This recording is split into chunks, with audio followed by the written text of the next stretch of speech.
120 fps দিয়া ভিডিওটা করতেছে। কালারটা কি হয়েছে দেখেন, মুরগির কালারটা কি হয়েছে 120।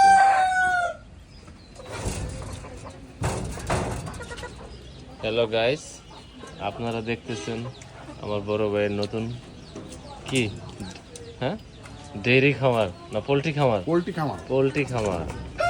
উনি নতুন একটা উদ্যোগ নিছে।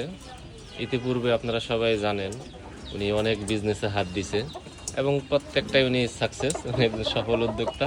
উনি যেটাই হাত দেয় ওটাই সাকসেস। পরবর্তীতে উনি কন্টিনিউ করে কি করে না সেটা ওনার মর্জি, বাট উনি যেটা হাত দেয় সেটা কি সাকসেস হয়।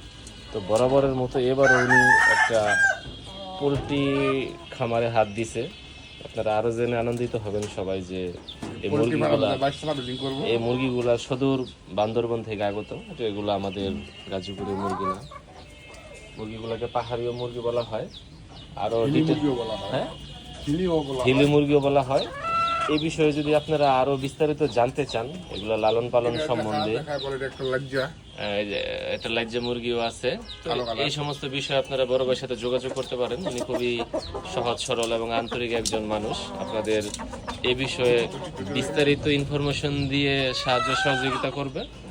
এবং আরো একটা বিষয় আপনাদের জানিয়ে রাখি, যেটা জেনে থাকা ভালো আপনাদের জন্য, উনি কিন্তু মুরগির রোগ বালাই সম্পর্কেও যথেষ্ট জ্ঞান রাখেন, অবগত আছেন। কেননা উনি বহুবার বারবার উনি ওনার প্রাণীদের নিয়ে পশু হাসপাতালে যাওয়ার কারণে ডাক্তারদের সাথে একটা সুসম্পর্ক তৈরি হয়েছে।